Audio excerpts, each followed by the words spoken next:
어제 파월 연준 의장이 미국 경제에 대한 견해를 밝혔습니다. 2차 세계대전 이후 어느 때보다도 심각한 침체이고 특히 연소득 4만 달러 이하 가구의 40%가 2월 이후에 실직이 된 상태다. 이렇게 얘기를 했습니다. 그만큼 회복 속도가 시장에서 예상하는 것보다도 빠르지 않을 가능성이 있다라는 의미가 되고요. 이에 따라서 미국 시장이 연 이틀 동안에 걸쳐서 주가가 하락하는 형태가 나왔습니다.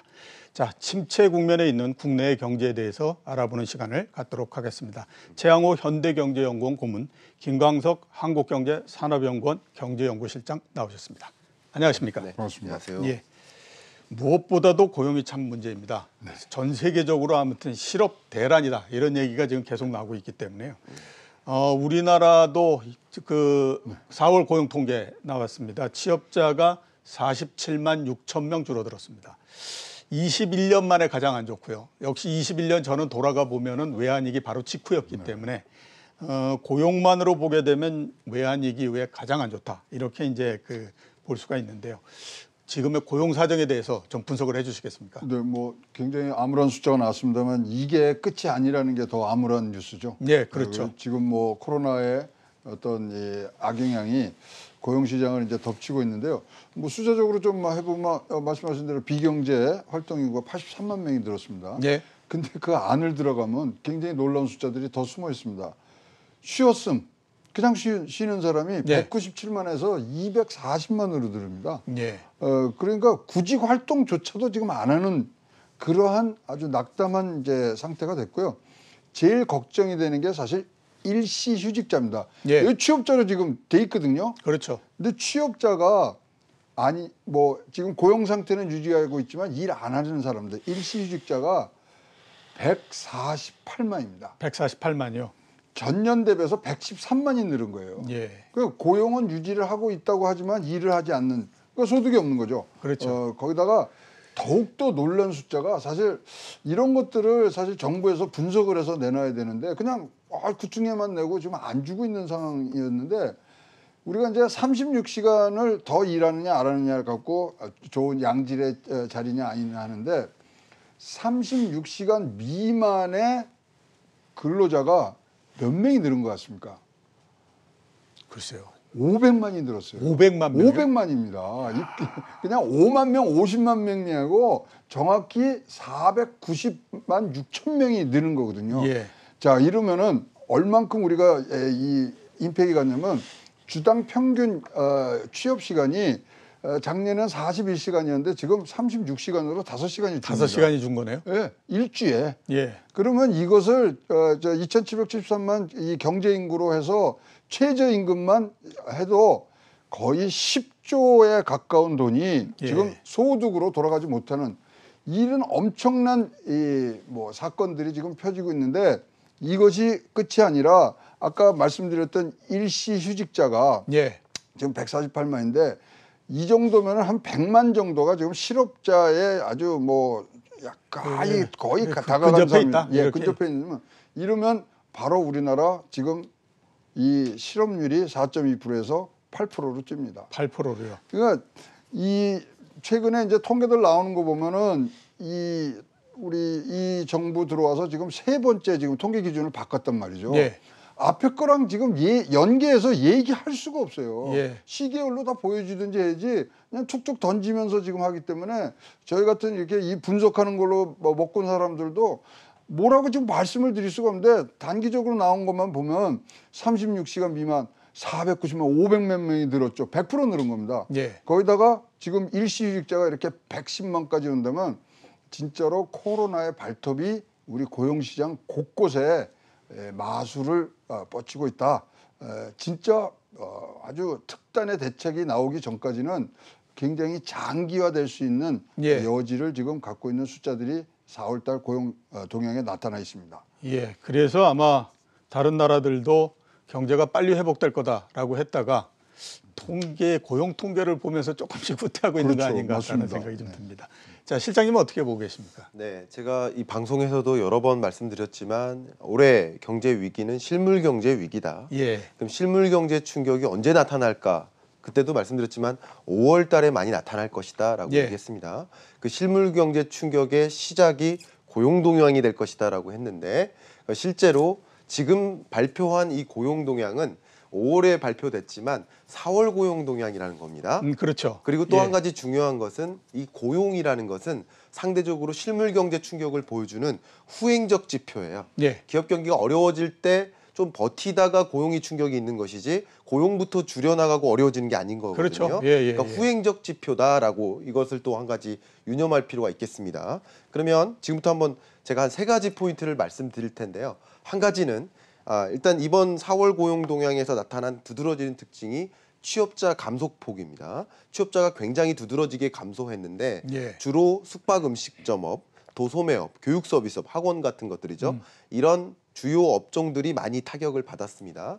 근데 이 취업자 감소폭이 특히 이 상용 근로자, 임시 근로자, 일용 근로자 이런 종사상 지위별로 구분을 할 수가 있는데 이 임시 근로자와 일용 근로자가 크게 줄었어요. 예. 상용 근로자는 오히려 늘었습니다. 예. 오히려 늘었습니다. 임시 일용 근로자가 줄은 거예요. 종사상 지위별로 나눌 때 크게 나누는 게 임금 근로자냐 비임금 근로자냐 소위 말한 자영업자냐 예. 이렇게 많이 나누는데 임금 근로자에서는 임시 일용 근로자가 줄은 거고요. 줄고.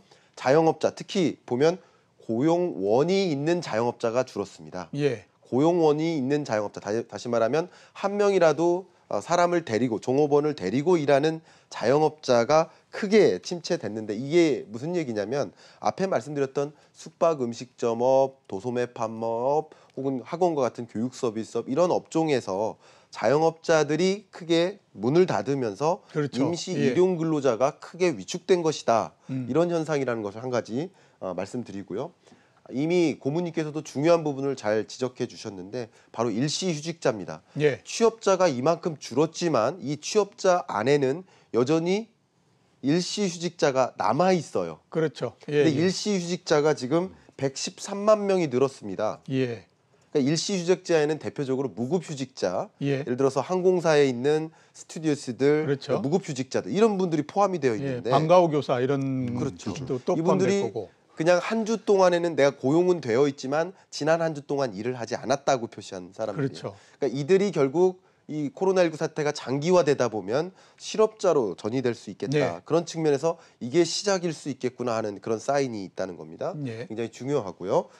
그다음 3번째 지적할 것은 앞에 말씀 주셨지만 쉬었음 인구인 겁니다. 예. 지금 취업자도 줄고 실업자도 줄었어요. 되게 재밌는 현상인데요. 왜 줄었을까? 비경제 활동 인구가 늘은 겁니다. 예. 비경제 활동 인구라는 것은 말 그대로 구직을 단념해 버렸거나 구직 단념자, 취업을 지금 준비하는 학원을 다니는 취업 준비, 그러니까 취준생 그리고 취업 무관심자, 아예 취업에 관심 없다. 예. 그리고 그냥 지난주에는 그냥 쉬었다. 이런 인구들이 이제 비경제 활동 인구인데 비경제 활동 인구가 크게 늘어났다는 측면에서 실업률이 그렇게 안 늘었다는 점에 대해서 위안을 삼고 있으면 안 되겠다. 그렇죠. 예. 비경활이 크게 늘었다는 점에 대해서 이 고용 충격이 이제 시작되겠구나 하는 이런 사인이라는 것을 우리 면밀히 들여다볼 필요가 있겠다 생각합니다. 네.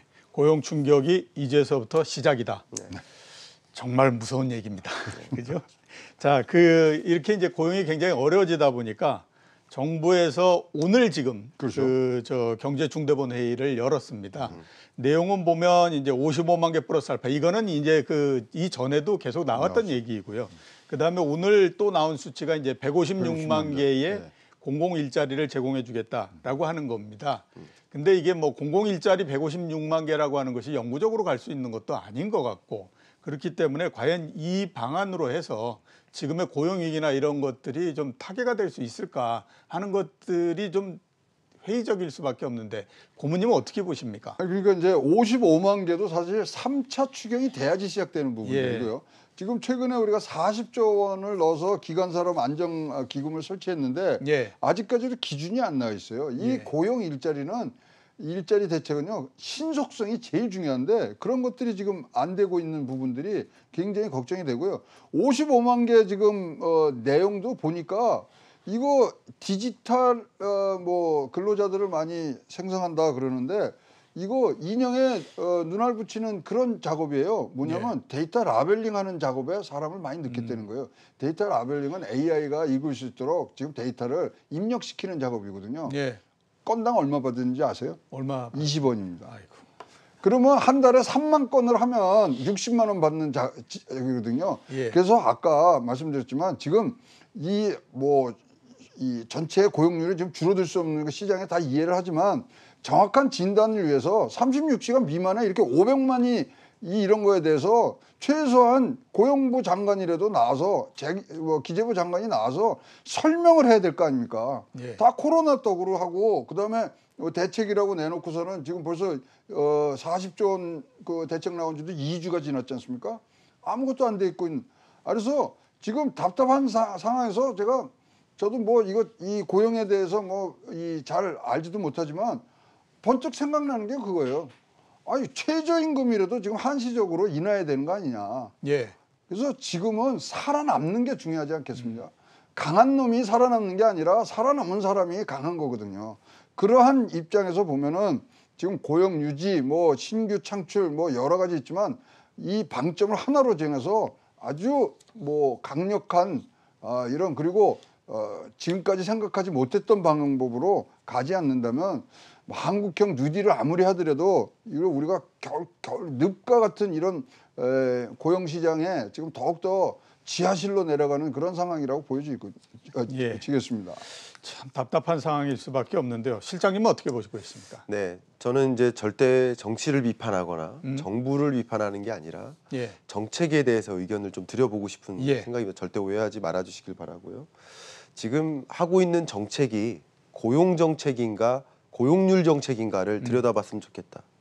지금 고용률을 올리기 위한 취업자 증가 속도를 좀 유지하기 위한 말 그대로 이 통계 정책이냐 아니면 말 그대로 우리나라의 고용 여건 자체를 이 경제 구조를 고용을 창출할 수 있는 경제로 만들기 위한 고용 정책인 것이냐. 예. 이것에 대해서 한번 우리가 가슴에 손을 얹고 고민을 해봐야 되겠다는 생각을 합니다. 이런 정책적 일자리, 직접 일자리 이런 것들은 다 한시적인 겁니다. 근데 지금 막대한 재정 정책을 펼쳐서 일자리를 마련할 수는 있죠. 그렇죠. 경제활동 인구조사가 매월 이 둘째 주 한 주 동안 이루어집니다. 그러면 한 주 동안 이루어질 때 조사원들이 가지고 가요. 경제활동 인구조사 조사지를 가지고 가서 지난 한 주 동안 1시간이라도 일했습니까? 질문했을 때 1시간 이상 일했습니다. 수입을 목적으로 1시간 일했습니다. 그럼 취업자예요. 그렇죠. 그럼 취업자로 되는 그럼 거죠. 그렇게 고용률을 만들기 위한 취업자를 유지하기 위한 고용률 정책을 지금 가져가는 게 아닌가 하는 굉장히 걱정이 됩니다. 지금 우리 현재 경제를 생각해 봤을 때 이 고용률 정책이 무슨 의미가 있을까? 예. 실물 경제 충격은 확실한 건데 차라리 그 예산을 이렇게 확장적인 예산을 펼칠 거라면 타겟이 명확한 재정 지원을 했을 때 견고하게 이 기업이 성장하고 적극적으로 투자를 이끌고 그러는 과정에서 자연스럽게 고용이 창출될 수 있도록 하는 예. 그런 선순환 구조를 만드는 데 생각을 하는 것이 아니라 왜 자꾸 고용률에 집착을 할까 하는 그런 걱정이 많이 드는 상황입니다.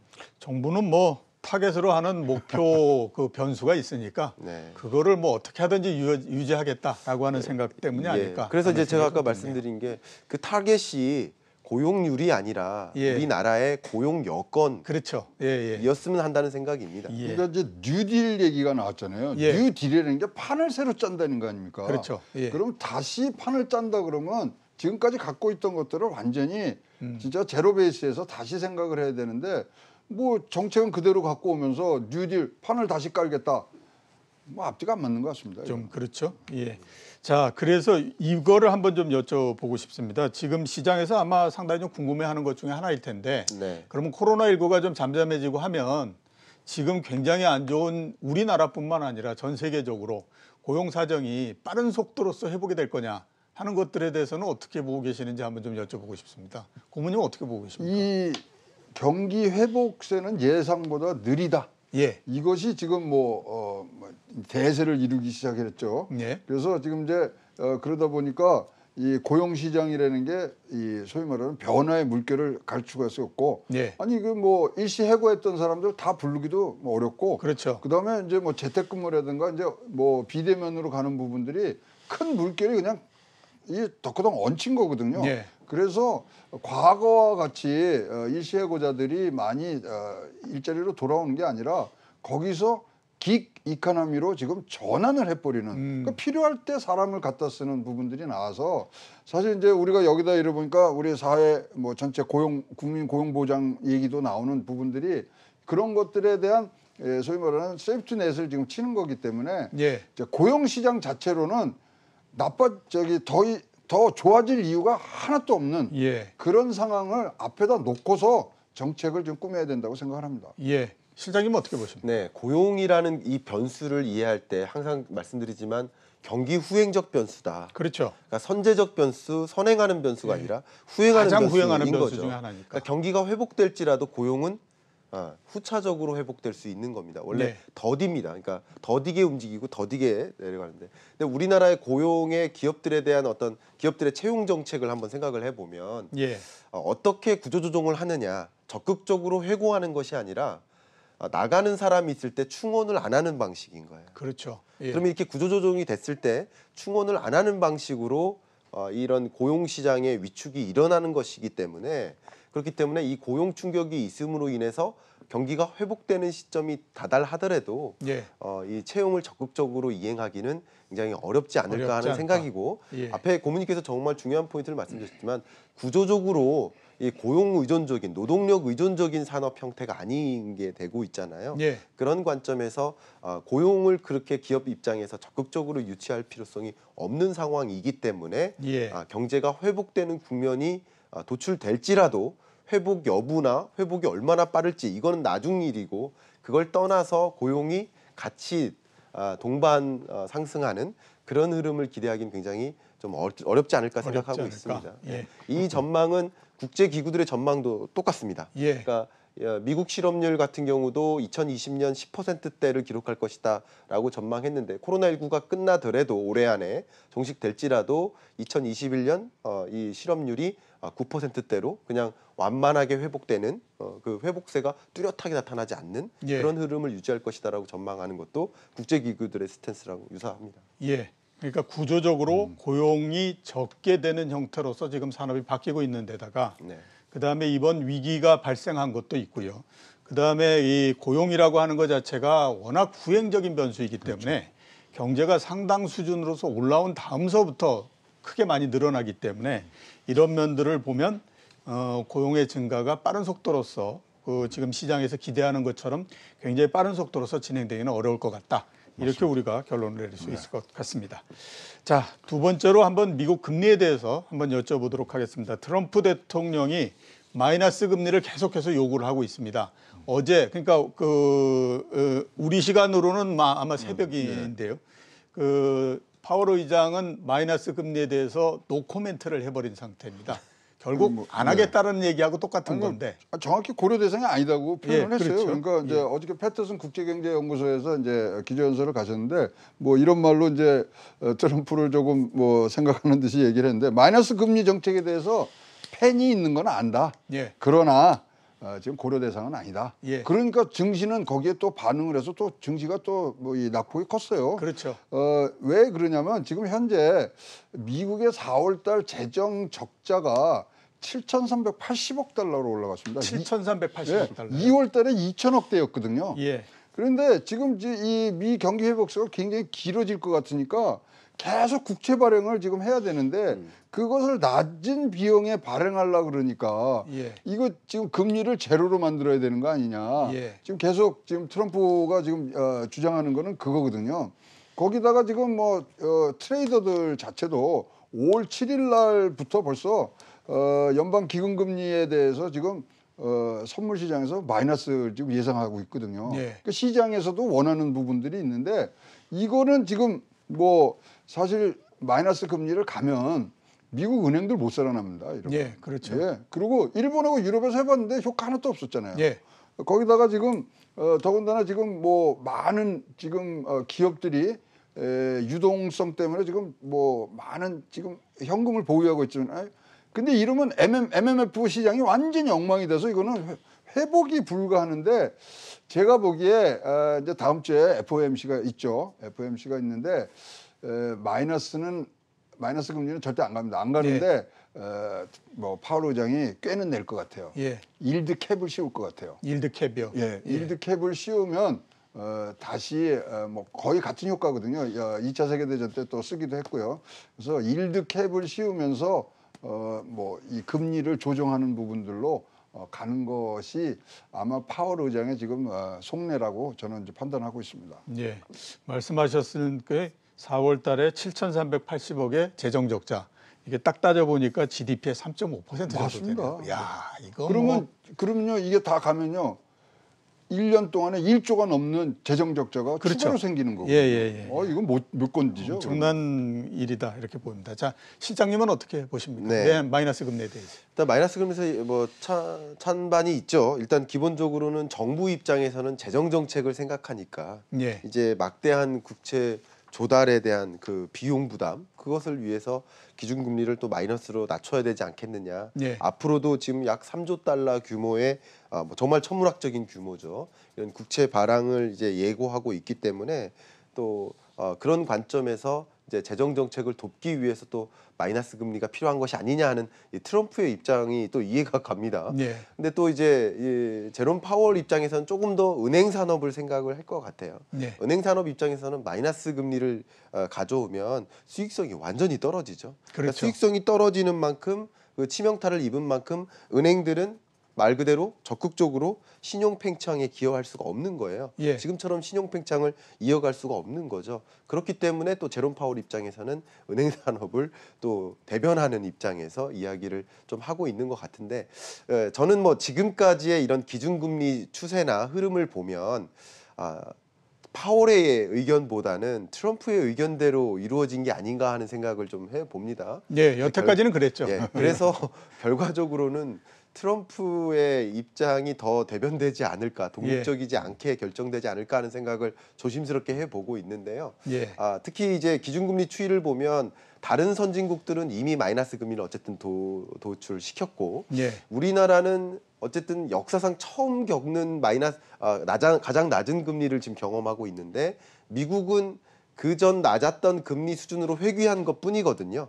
그러니까 다른 나라에 비교하면 기준금리를 인하한 그 추세가 예. 조금 더 인하할 여지가 있는 것으로 보여집니다. 예. 그런 면에서도 기준금리를 인하하는 것으로 결정 내릴 수도 있지 않을까 하는 생각도 해봅니다. 이거 그럼 내기가 또 성립이 되는 또 것 성립이 같아요. 되네요. 근데요, 제가 뭐 이렇게 감히 말씀드리는 건 파월하고 트럼프 뭐 이렇게 굉장히 지금 각을 세우는 것 같지만 또 두 분이 짜고 치는 고수톱입니다. 예. 제가 보기에는. 그래서 지금 사실 마이너스 금리 가면은 뭐가 좋냐면요, 증시가 금방 부양이 됩니다. 예. 채권이 마이너스 금리니까 채권 시장에 있을 돈이 다 증시로 오는데 그거 다 보면서 지금 파월이 하고요. 아까 말씀드린 일드 캡이 지금 갈 확률이 굉장히 지금 높아진 상황입니다. 그래서 지금 투자하시는 분들 다음 주가요 빅이벤트가 2개나 있어요. 예. FOMC 있죠, FOMC 있죠. 양회 있죠. 예. 그 만약에 FOMC에서 일드 캡이 나오면 증시가 굉장히 뭐 반등을 굉장히 많이 할 거고요. 또 양회에서 중국의 경기 부양책 지금 우리가 뭐 취재한 바로는 7가지의 인프라에 투자하는 부분들이 이제 정확히 나온다면 다음 주에 굉장히 반등세를 할 수가 있거든요. 예. 그래서 이번 주는 죄송합니다만 좀 증시와 거리두기 하면서 관망하시는 것도 나쁘지 않겠다 이렇게 예. 생각이 됩니다. 다음 주에 아마 저희 주제에 굉장히 많은 부분들이 FOMC와 양해일 거라고 저도 생각이 돼요. 그래서 저는 다음 주에 좋게 나오려 생각하고 2,000을 뚫을 것 같아요. 예. 그러면 2,000이 갖는 우리 한국 증시의 이 뭐 의미가 뭔지 예. 사실 요번 주에 하고 싶었거든요. 근데 아직 그 시장이 반등을 못 하니까 하는데 다음 주 조금 기다리시면서 관망하면서 다음 주 그 빅이벤트 2개 보시는 게 굉장히 도움이 되실 것 같습니다. 예, 두 분이 여러 가지 전망을 내놓으셨습니다. FOMC에서 금리를 어떻게 할 것인가 하는 전망도 내놓으셨고요. 네. 그에 따라서 주식시장이 어떻게 될 건가 하는 거는 고모님만 내놓으셨고 이렇게 이걸 하셨습니다. 다음 주에 한번 저희가 확인을 해보도록 하겠습니다. 네. 자, 그 경제 봉쇄를 계속해서 지금 풀고 있습니다. 네. 선진국들, 미국도 네. 그렇고 유럽도 그렇고요. 역시 이제 너무 오랜 시간 동안 경제를 봉쇄시켜 놓는다라고 하는 게 이제 질병도 문제이긴 하지만 네. 경제가 워낙 안 좋아지는 형태가 되니까 네. 이거는 내적으로 사람들한테서도 굉장히 또 불만이 많이 생길 수밖에 없어서 네. 아마 이게 계속해서 이제 봉쇄 조치 이렇게를 풀고 이렇게 하는 것 같은데 네. 이 부분들이 상당히 좀 우려가 될 수밖에 없을 걸로 보이거든요. 이번에 실장님부터 네. 좀 말씀해 주시겠습니까? 말 그대로 봉쇄 완화라는 새로운 또 국면에 처하게 되는 거죠. 이제 예. 봉쇄를 완화하게 되는 그런 모습들은 미국 같은 경우도 그 주 자체적으로 의사결정해라. 예. 그래서 그 주마다 생각을 해서 알아서 봉쇄를 완화할 것인지 여부를 결정해라. 뭐 이탈리아 같은 경우도 좀 조급하게 봉쇄를 완화해 나가는 흐름, 뭐 이런 흐름들이 좀 이어지고 있는데요. 결국 이런 과정에서는 아마도 주로 이제 소상공인들, 예를 들면 소매점포, 미용실, 또 맥주집 이런 여러 다양한 자영업자들의 이 월세도 못 내고 있는 그런 상황을 대변해서 어쨌든 이 경제적인 감염이라고 볼 수 있죠. 경제적 감염자들에 대한 어떤 뭔가 대응을 정부가 혹은 주정부가 예. 나아가는 모습이라고 볼 수 있겠습니다.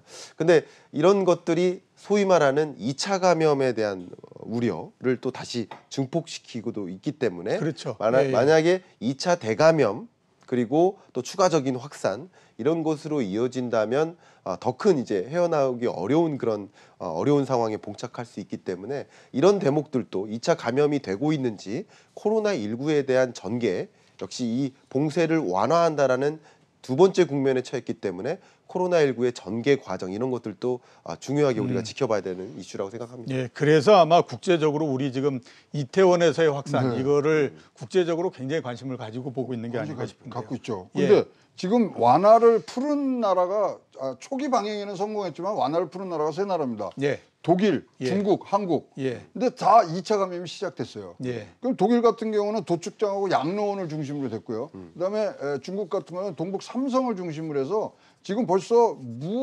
무증상 환자가 800명 이상 증가하고 있는데 이게 이제 이거는 공식적인 통계는 아니에요. 왜냐하면 중국은요 이 숫자를 잘 아셔야 되는데 무증상 감염자는요 확진자에 포함을 안 합니다. 예, 그러니까 많이 빠져 있는 거예요. 그다음에 뭐 아시겠지만 우리 클럽을 통해서 지금 뭐 100명 이상의 지금 확진자들이 나오고 있는 부분들이 있어서 이거야말로 지금 잡아야 됩니다. 지금 이렇게 되면 코로나19의 재생산 지수가 1을 넘어가거든요. 예, 0.6 밑으로 내려와야 되는데 거기 다 도달했던 나라들입니다. 지금 WHO에서는 3국공이 시스템이 잘 가동돼서 재발에 대응한다고 하지만 이것들이 문제입니다. 특히 여기에 지금 요번 코로나19의 지금 가장 큰 또 맹점이 뭐냐면 교육하고 경제가 지금 엮어버렸어요. 그렇죠. 그래서 등교라고 하는 자체가 지금 굉장히 경기 회복의 첫걸음처럼 됐는데 그건 왜 그러냐면 재택근무를 하다 보니까 이 뭐 애들이 학교를 안 가고 이러면 일을 할 수가 없는 거예요. 예, 그 예. 유럽에서는 굉장히 지금 문제가 심각한데 저는 조금 더 불편하더라도 여기에 좀 더 이 성숙하게 그리고 좀 참을성 있게 해야지 잡을 때 잡아야 됩니다. 예. 자꾸만 이것이 재확산되고 이러는 것은 경기 침체의 장기화에 아주 첩경이거든요. 예, 따라서 뭐 국제적으로 공조 뭐 이런 것들이 가면서 조금 더 WHO가 중심을 잡으면서 뭐 섣부른 그리고 또 빠른 이런 봉쇄 완화는 조금 자제하는 것이 맞지 않느냐 이렇게 보여집니다. 예. 정은경 본부장이 예. 코로나19는 참 독한 그 바이러스인 것 같다라고 말씀을 했는데 제가 좀 전에 말씀하신 걸 들으니까 그 생각이 진짜 납니다. 네. 진짜로 끈질기다라는 생각이 들고 1차 감염뿐만 아니라 2차 감염 조금만 아무튼 이렇게 풀어놓게 되면 또 감염이 발생하고 이래서 상당히 좀 문제가 아닌가라는 생각이 듭니다. 자, 이제 그 우리나라 통화에 관해서 한번 좀 여쭤보도록 하겠습니다. 3월 통화량이 전년 대비해서 8.4% 증가했습니다. 굉장히 빠른 속도고요. 네. 4년 만에 가장 빠른 속도로서 증가를 했습니다. 네. 자, 이 지표를 우리가 어떻게 봐야만 될까요? 실장님 한번 말씀해 예, 주시죠. 말 그대로 M2 해야 되는 광의의 통화죠. 광의의 통화가 크게 늘어나고 있다 이렇게 볼 수 있는데 예. 늘어난 그 광의의 통화에 해당되는 것 중에 가장 많은 것이 저축성 예금 그리고 요구 불예금이 크게 늘었습니다. 주체별로도 좀 보면요, 기업들의 이 광의의 통화가 크게 늘었습니다. 30조 4천억 원이나 늘었습니다. 이런 것들은 결국 기업들이 유동성을 확보하기 위해서 노력하고 있는 그런 제스처 이런 것들이라고 볼 수 있고 물론 일부는 정부의 정책 자금들이 투입되면서 또 한시적으로 이런 유동성이 확대되는 그런 흐름도 있을 수 있다. 전반적으로 기업들이 어쨌든 이런 상황을 굉장히 불확실성하게 예견하고 있고 그렇기 때문에 돈이 쌓여도 현금으로 갖고 있고 적극적으로 투자 의사 결정을 미루고 있다. 특히 향후에 불어닥칠 어떤 위협에 대비하기 위해서 현금을 더 확보하고 있어야 되겠다라는 그런 의사 결정이지 않을까 이렇게 생각하고 있습니다. 예. 더해 주실 말씀 있으십니까? 아니, 근데 지금 너무 혼조된 이 경제 지표들이 나오기 때문에 예. 사실 판단하기가 되게 어려워요. 지금 실물 경제 이렇게 최악이고 뭐 M2도 늘고 그러는데 세계 증시는 30% 반등했어요. 예. 그렇죠. 이러면 뚜렷한 상승장 아닙니까? 예. 어느 장단에 춤을 춰야 될지 굉장히 어려운 부분들이라서 진짜로 여러 가지 이벤트들을 잘 정리를 해가면서 우리가 앞에 얘기를 해야 되고요. 이제 이렇게 하면은 변수가 많기 때문에 우리 정부는 어떻게 했다 딱 이 큰 그림을 큰 목표를 하나 정하고 거기에 맞춰서 전술을 바꿔야지 자꾸만 전략을 바꾸는 그런 뭐 우왕좌왕하는 정책이 나와서는 절대로 안 된다고 생각을 합니다. 예, 알겠습니다. 자, 그 미중 무역 갈등에 대해서 한번 여쭤보도록 하겠습니다. 좀 전에 그 저희가 방송을 시작하기 전에 뉴스에서 아마 보셨겠지만 화웨이에 대해서 1년 그 제재를 1년 연장하는 걸로 했습니다. 그러니까 내년 5월까지로 이제 그 트럼프 대통령이 연장을 시켜버린 상태고요. 이렇게 되다 보니까 이제 미중 무역 갈등이 처음 시작하고 그 다음에 이제 계속 지금 진행이 되고 있다 이렇게 보입니다. 그만큼 또 불안 심리도 상당히 커질 수밖에 없는 상태인데요. 미중 무역 갈등은 어떻게 될 거라고 지금? 지금 미중 무역 갈등이 사실 일어날 이유는 하나도 없고요. 그렇죠. 그다음에 4월달에 중국 수출이 서프라이즈를 일으켰어요. 예. 플러스 3.2가 나왔어요. 예. 원래 마이너스 14%를 생각했는데 올라갔거든요. 근데 미중 무역 전쟁은 어떤 경제적인 문제도 있지만 지금 굉장히 정무적인 정치적인 문제가 큽니다. 예. 이 지금 내부의 경제적 피해라든가 인명 피해를 좀 외부의 적으로 돌리려는 트럼프의 대선 전략이 있고요. 예. 사실 또 바이든하고 중국을 지금 이 뭉뚱그려서 지금 굉장히 비난하기 시작했거든요.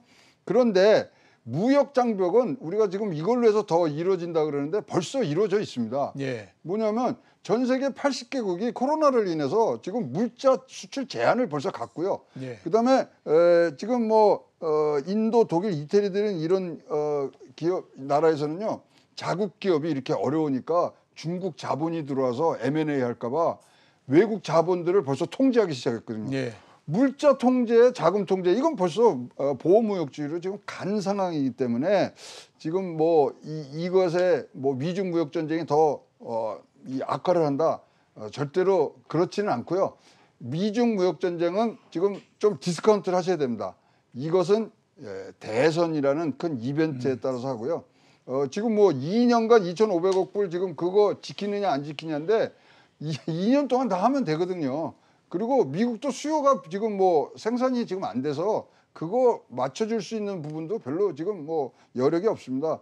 따라서 미중 무역 전쟁 이 자체보다 전 세계가 모두 보호무역주의로 지금 가고 있는 그 관점에서 이 안건은 바라보시는 게 훨씬 더 좋은 해안을 가지실 수 있다고 생각을 합니다. 예, 고모님께서 보호무역을 말씀을 하셨으니까 질문 하나 더 드리도록 하겠습니다. 지금 이제 그 코로나19로 시작이 됐고 보호무역이 앞으로 계속해서 그 보호무역의 장벽이 점점 더 높아질 거다라고 하는 전망이 많거든요. 고모님은 어떻게 거기에 대해서 보십니까? 뭐 아까 말씀드린 대로 점점 더 올라갈 수밖에 없죠. 점점 더 올라가고 지금 그다음에 뭐 경쟁적으로 자국 기업 대책들 다 내놓지 않습니까? 예. 그거 자체가 불공정이고 자유 시장 경제 왜곡 원인이거든요. 그게 예. 지금 어마무시하게 지금 전 세계적으로 가고 있는데 자 그럼 여기서는 어떻게 해야 되냐? 뭐 다 아시겠지만 지금 디지털 무역으로 좀 바뀌고 있는 부분에 누가 선점을 하느냐? 데이터 경제라든가 뭐 지금 많이 나오고 있는 이 비대면 무역 예. 이 부분을 누가 선점하느냐? 이 싸움도 같이 진행되고 있고 거기 승자가 보호무역주의에서 아주 우뚝 쓸 수 있는 승자로 살아남을 수 있다고 생각을 합니다. 예, 비대면 무역을 누가 장악하느냐. 예, 그 실장님께는 아까 제가 제일 처음에 그 드렸던 질문을 다시 드려야 될 것 같습니다. 네. 미중 무역 갈등에 대해서 어떻게 보십니까? 네, 미중 무역 분쟁은 말 그대로 장기화되는 그런 과정 속에서 2020년에 잠깐 휴전 상태에 있었지만 예. 다시 재확산되는 미중 무역 분쟁이 재발하는 그런 이런 것이 어쩌면 코로나19 사태에 따른 또 다른 충격에 해당된다라고 볼 수 있겠습니다. 2019년 한 해도 굉장히 혹독하지 않았습니까? 그렇죠. 미중 무역 분쟁이 지금 코로나19에 비교하니까 그렇지 그때만 해도 그 어마어마한 충격이었습니다. 세상을 거의 뭐 뒤집는 줄 알았죠. 네, 경제 위기 상황까지는 아니지만 경제 위기 시절을 빼고 제외하고 놓고 보면 2019년이 경기 저점이었었습니다. 그렇기 때문에 사실 2020년 코로나19의 충격이 굉장히 대단하다고 느끼는 건데요. 지금 이 미중 무역 분쟁이라는 이슈를 지금 앞에 정치적인 이슈를 경제 전쟁으로 가져왔다라고 이미 고문님께서 잘 말씀해 주셨습니다. 그 대목은 이미 말씀 주셨으니까 제외하고 예. 다른 한 가지 측면을 말씀드리면 원래 경기가 안 좋을 때는 또 경제 위기가 있을 때는 더욱더 자국들이 극단적으로 자국 산업을 보호하기 위한 이 보호무역주의를 팽창시켜 나가는 겁니다. 예. 그 중에서 또 한 가지가 2020년 하반기에는 가장 큰 전쟁 중에 하나가 각국들의 리쇼링 전쟁이 펼쳐질 것이다라고 보고 있습니다. 실제 우리나라도 그것에 대비하는 정책들을 입안하고 있는 중입니다. 저도 그걸 같이 고민하고 있는 영역들도 있고요. 그런 관점에서 미국 트럼프는 중국에게 높은 관세를 유지하거나 더 추가 관세를 부과함에 따라서 중국에 있던 여러 생산 기지나 여러 경영 시스템들을 혹은 그 밖의 여러 밸류 체인들을 자국으로 좀 보내기 위한 예. 리쇼링 정책의 하나로서도 가져갈 가능성이 높습니다. 그러니까 예. 이런 과정에서 이런 변화되는 양상 속에 적합한 우리나라의 리쇼링 정책, 소위 말하는 유턴 기업 지원 정책 이것들을 어떻게 제고시킬 것인가 이 2020년 하반기를 대비하기 위한 정책으로서 우리가 심도 높게 고민을 해야 되겠다는 생각을 하고 있습니다. 실장님께서 고민을 하시니까 리쇼링 정책 좋은 게 나오지 않을까라는 기대가 좀 들긴 저는 합니다. 솔직히 리쇼링은 또 반대거든요. 예, 왜냐하면 만약에 리쇼링에서 다 왔는데 수출이 안 되기 시작하면 어떡합니까? 예. 그래서 리쇼링보다 지역화를 빨리 하는 부분들이 훨씬 더 효과적인 부분이 예. 아니겠느냐 생각을 하고 있습니다. 지역 블록을. 네. 예. 자, 그 실장께 한 질문을 더 드리도록 하겠습니다. 이런 지표도 나오네. 이런 이제 그 생각이 드는데 OECD 경기 선행지수 4월달 나온 거 보면 우리나라만 상승을 했습니다. 이 이유가 뭡니까? 예, 글로벌리 보면 OECD 선행 지표를 보면 다 이제 추락을 하는데 예. 우리나라만 하락하지 않고 상승세를 유지합니다. 예. 일반적으로 OECD 선행 지수는 향후 약 6개월 후의 경제를 먼저 보여주는 지표다, 선행 지표다 이렇게 판단하면 좋겠는데요.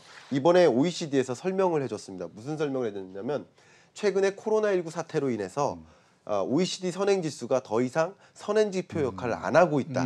지금 현행 지표다라고 표현을 하고 있습니다. 현재의 경제 상황을 고스란히 대변해주는 동행 지표 성격이 있다라고 표현을 해줬습니다. 이게 또 하나의 이 통계적인 측면에서 코로나19의 또 다른 충격이지 않을까 생각을 하는데요. 예. 한 가지 오해하면 안 되는 것이 이 OECD 선행 지표가 장기 추세를 100으로 놓고 그거보다 상회하는지 하회하는지를 보는 게 우선입니다. 근데 우리나라도 상승하는 국면에 있긴 하지만 여전히 100 밑에 있다는 거, 여전히 하강 국면에 있다는 것이죠. 하강 국면이 그렇게 충격적이지는 않다. 이렇게 해석해야 되지. 우리나라는 상승 국면에 있네. 이렇게 해석하면 안 되겠다라는 생각을 하고요. 상대적으로 우리나라는 나름대로 특히 4월 달까지만 해도 한국은 조기 종식에 성공했다라고 모델로서 설명하고 있지 않았습니까? 그런 판단이 바탕이 돼서 중국은 이미 OECD가 아니기 때문에 OECD 경기 선행지수에서 그렇게 큰 의미가 있죠. 물론 OECD 경기 선행지수에 중국 지표도 있습니다만 OECD 회원국 중에서는 그래도 한국이 이 코로나19에 가장 모델이 될 만한 대응을 했다라는 그런 평가 때문에 경제 충격이 상대적으로 약하다. IMF에서 경제 전망할 때도 그 조정폭이 가장 낮았고 그리고 경제 성장률 레벨도 가장 높게 형성된 것들 이런 것들이 반영된 지표다. 이렇게 이해할 수 있을 것 같습니다. 이게 두 가지, 6가지를 지금 섞어서 만드는 거 아닙니까? 그렇죠. 우리가 4월 달에 주가가 굉장히 상승했잖아요. 그다음에 이제 국제 유가 하락되면서 순교육 지수가 개선이 좀 됐어요. 그래서 올라간 겁니다. 그래서 이거 큰 의미를 두지 말자. 절대 안 됩니다. 이거는. 알겠습니다. 아무튼 앞으로 경제가 좀 빨리 좀 회복이 됐으면 하는 생각입니다. 자, 오늘 나와주셔서 대단히 감사합니다. 감사합니다.